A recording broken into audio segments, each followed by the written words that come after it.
So, in the previous lecture I talked about Schrödinger equation, which is the equation for an electron in hydrogen atom, which is supposed to give all the informations about energies and all other things, and the equation was minus h cross square over 2m,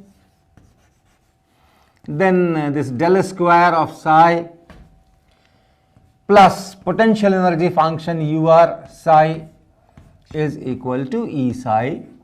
E is the energy, and this psi, which is a function of a space point, this is called wave function.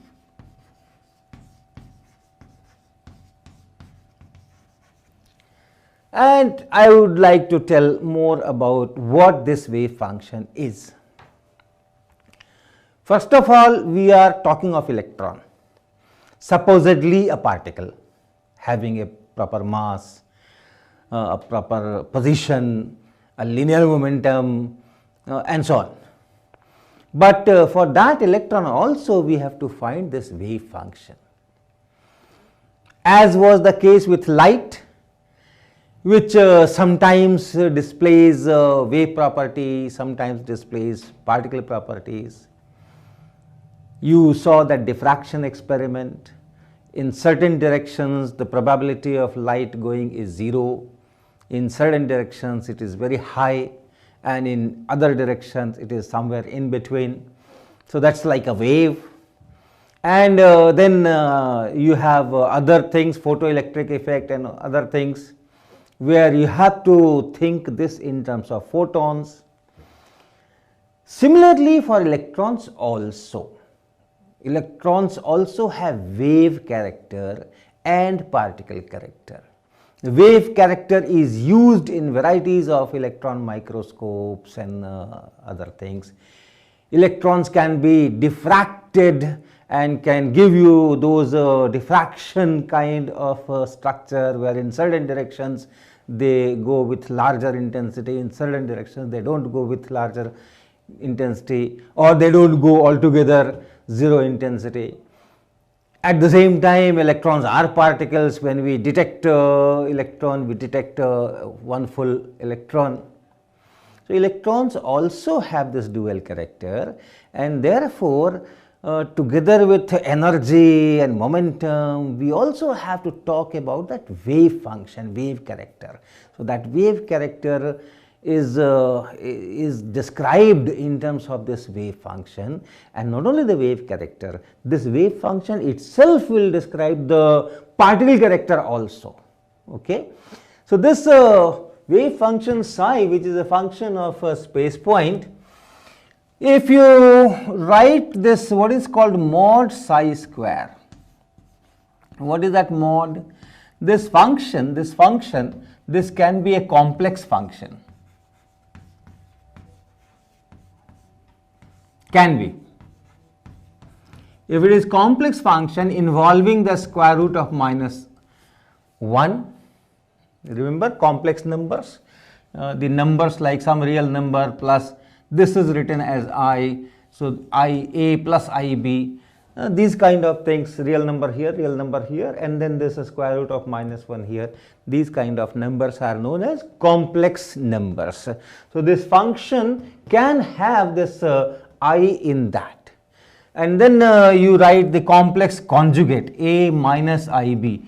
This is called complex conjugates. So if this thing is Z, this thing is written as Z star, and if you write that Z star into Z, that will be A square plus B square, and this is known as mod Z square. This is also known as mod Z square. So it is essentially the same thing. If you have this psi, it could be complex, take complex conjugate, multiply by it, and then take this this whole thing, this is mod square of psi r. Okay.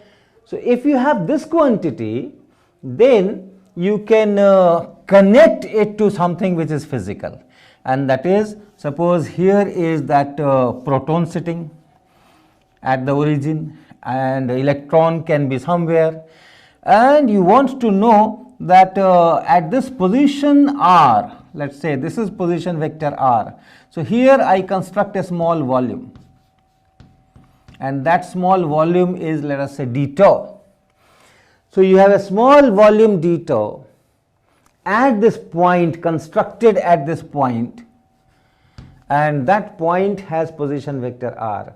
So there is some value of this wave function here, that is the psi r, and make this mod psi r square multiplied by this d tau. This gives me probability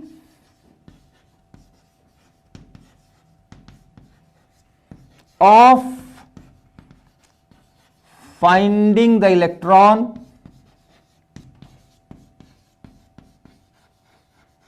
in this d tau.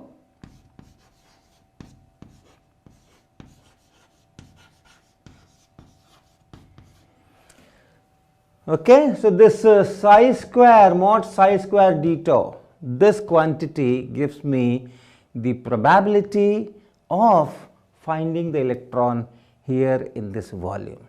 So if you want to know where the electron is, if I put some instruments to locate it, where do I locate?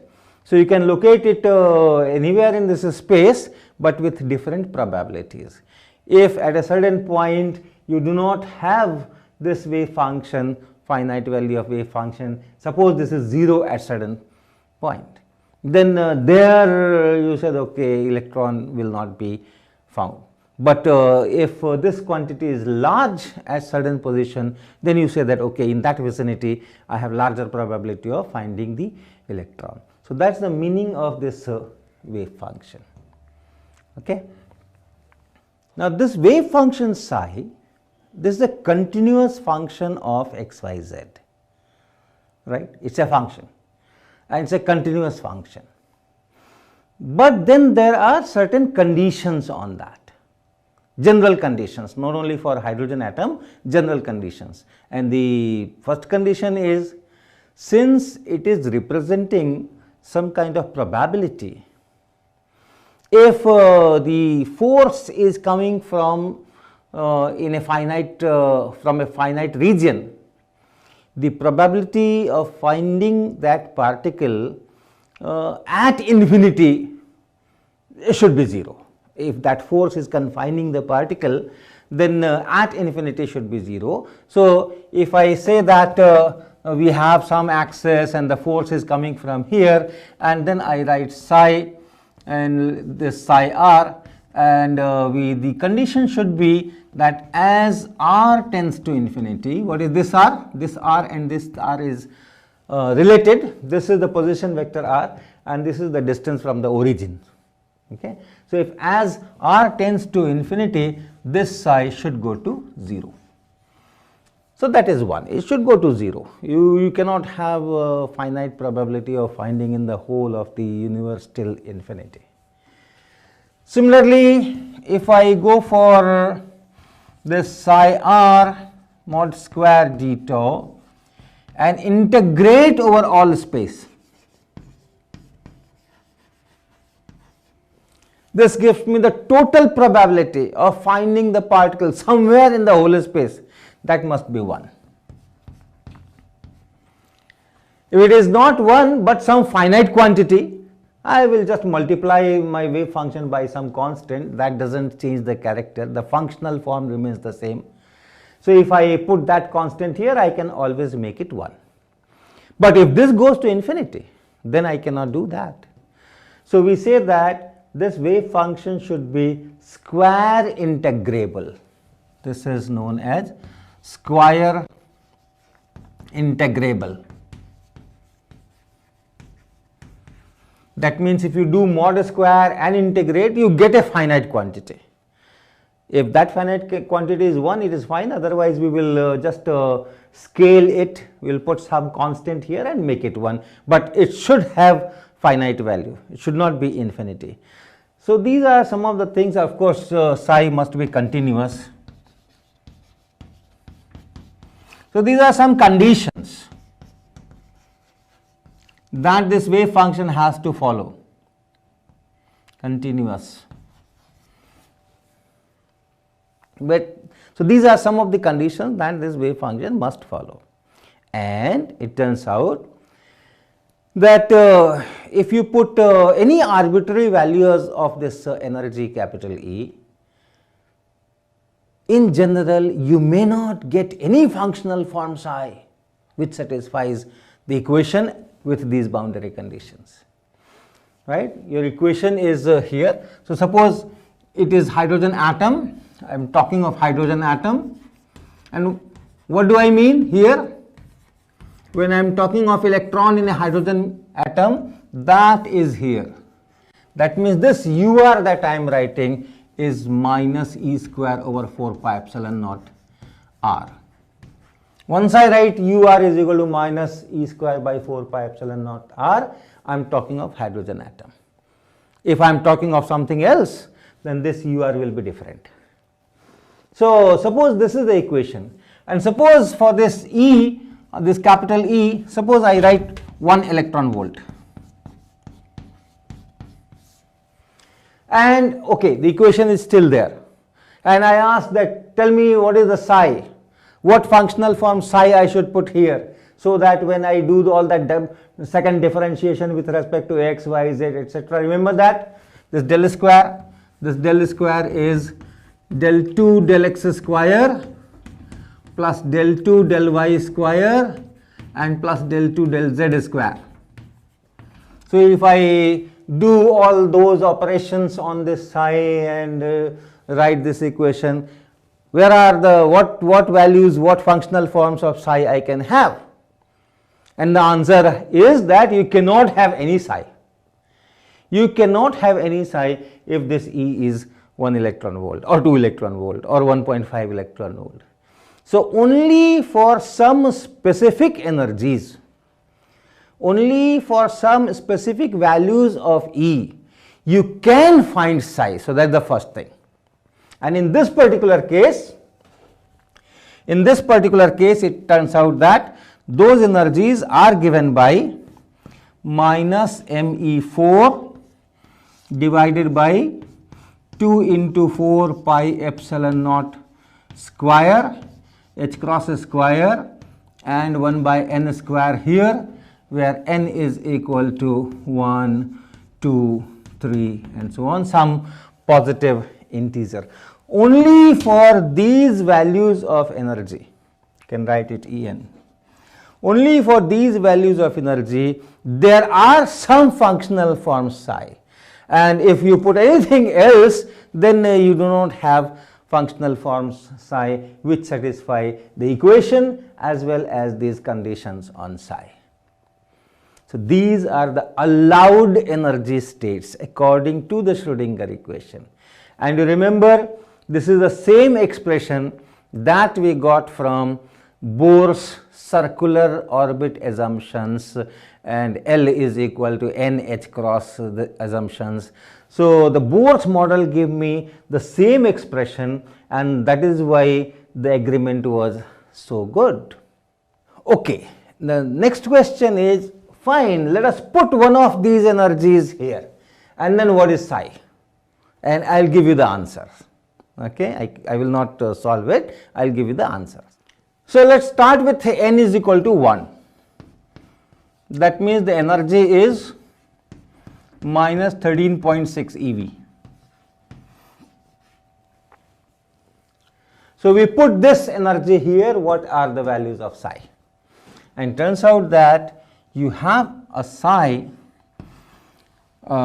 which I will write 100. I will just tell why it is 100. It is not 100, it is read as 100, and that is square root of 1 over pi a naught cube e power minus r by a. This a naught is same as that Bohr radius. A naught is that Bohr radius, which is 0.053 nanometers, and r is the distance from the proton, distance of electron from proton, and this a naught is same as this a naught, the Bohr radius. So this is the function. This psi you have to put here, and this energy you have to put here, and the equation is satisfied. Now these three digits that I have written here, they are in fact three parameters in terms of which these wave function are described. I will tell what those parameters are, but let us first go for n is equal to 2. For n is equal to 2, E will be this divided by 4, so it is minus 3.4 eV.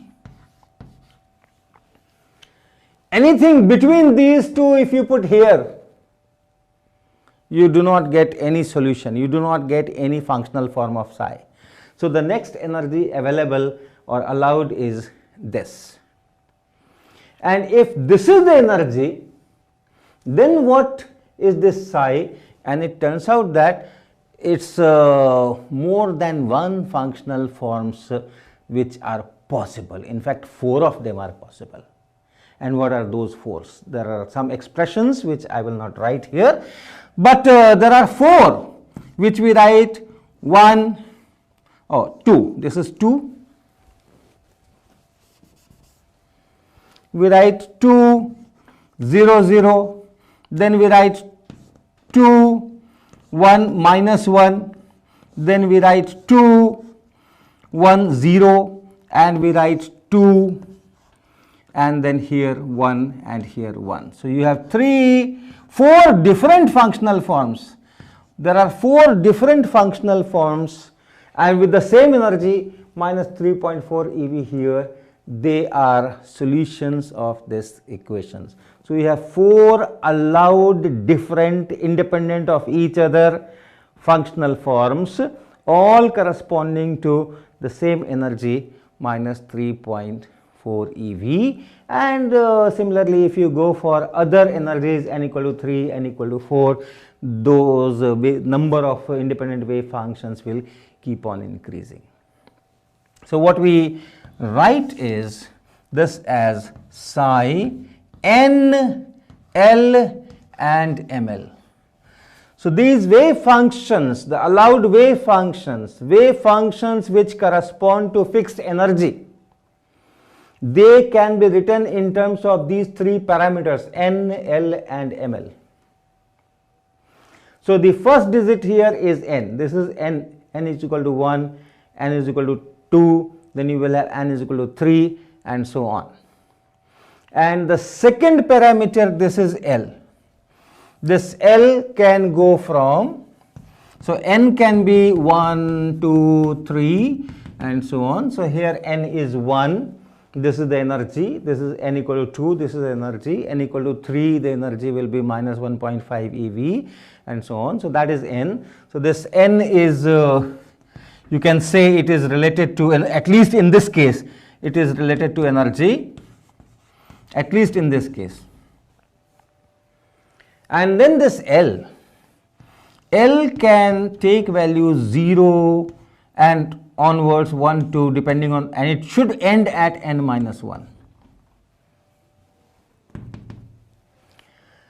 So if n is equal to 1, then this n minus 1 is 0, so it should end here itself. So for n equal to 1, the only possible value of L is 0. So here n is equal to 1, and only possible value of L is 0. This L is related to, angular momentum.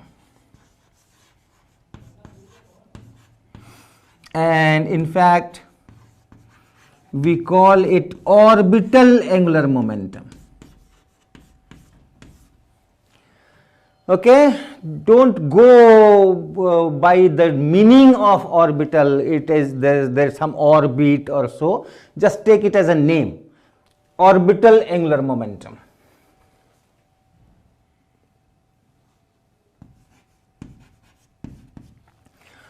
In fact, it is related to the magnitude of orbital angular momentum, and this magnitude is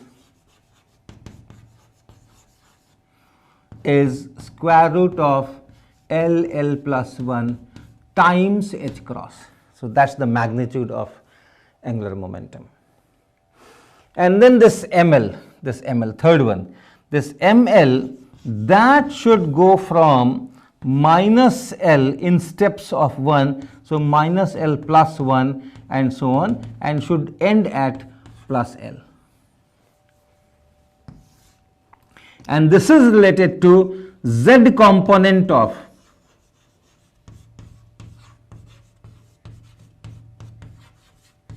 this orbital angular momentum.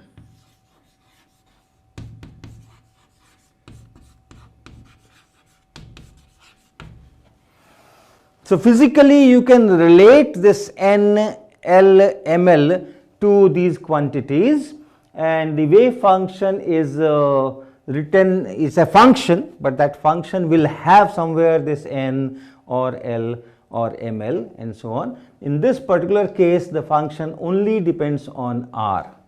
It only depends on r. So that's okay. But if you go for other these functions, then you have more dependence, more complicated dependence. So that is the kind of wave functions one has to write.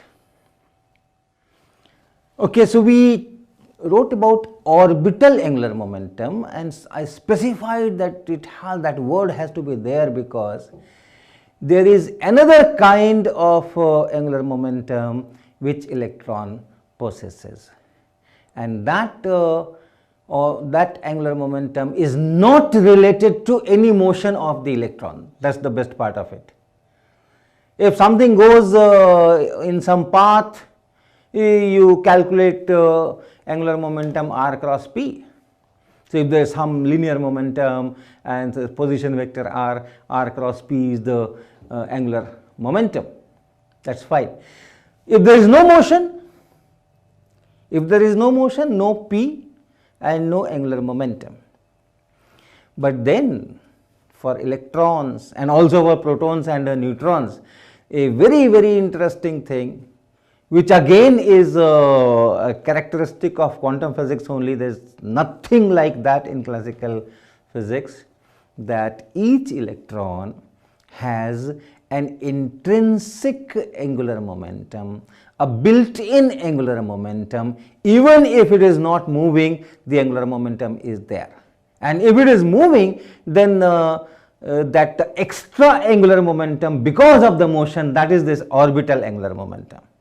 So any kind of motion of electron gives rise to angular momentum that is orbital. And then there is some built-in, whenever electron is created, it is created within angular momentum, and that is called spin angular momentum. And how do I know about it? I know about it from the magnetic moment. The angular momentum of a charged particle is related to the magnetic moment, and magnetic moment can be measured. So from there I know that each electron, each proton, each neutron had some angular momentum which is all built in there, not because of any kind of motion. Now for electron and also for proton and neutron, it turns out to be the same. This spin angular momentum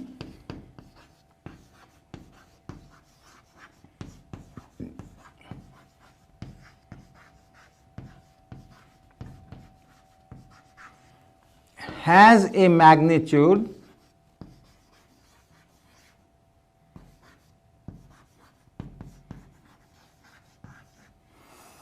which is s into s plus 1 square root of this times h cross.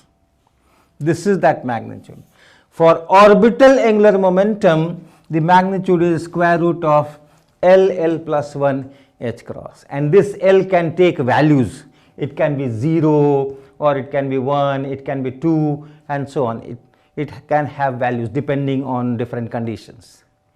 In the same structure I am writing the magnitude of spin angular momentum, and that magnitude is written as s plus 1 into h cross, and this s has a fixed value. It is half for an electron. for any electron, all electrons, and in fact all protons also, all neutrons also, there are many fundamental particles, they will have a spin angular momentum of this magnitude. Other magnitudes are also possible. For electrons, no. Protons, electrons, neutrons, there is a fixed angular momentum magnitude. Okay, so we call them spin half particles. These are spin half particles.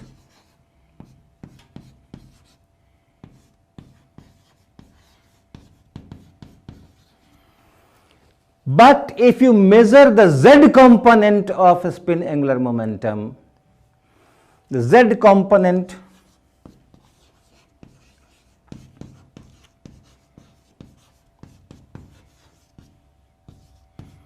of spin angular momentum,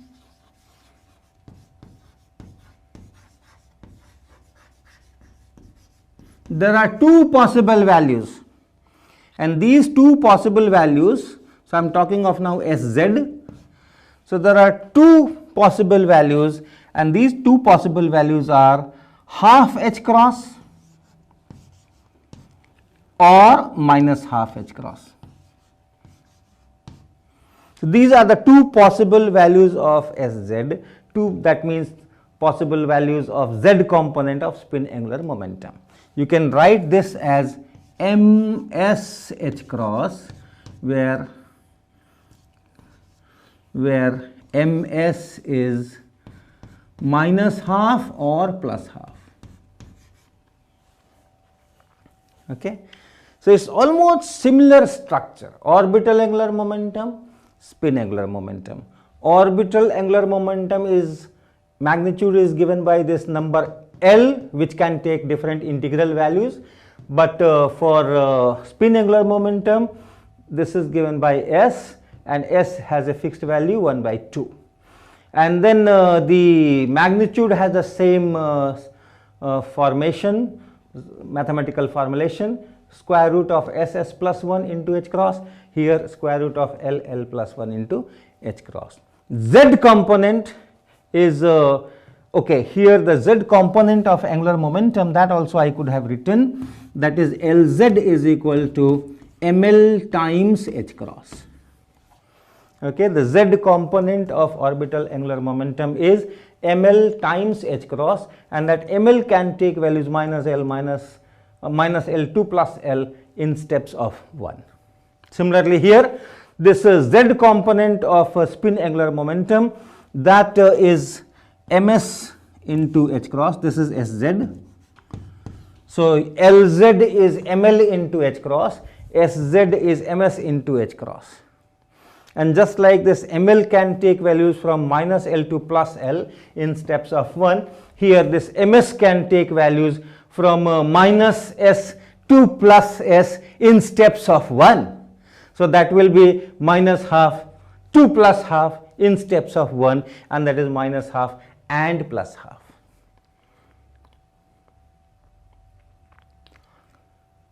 So now you have 4 parameters. Now you have 4 parameters, N, L, ML, they are there. N is there, L is there, ML is there. If you give these 3 parameters, that space part, the behavior corresponding to space part x, y, z, that is fixed from here.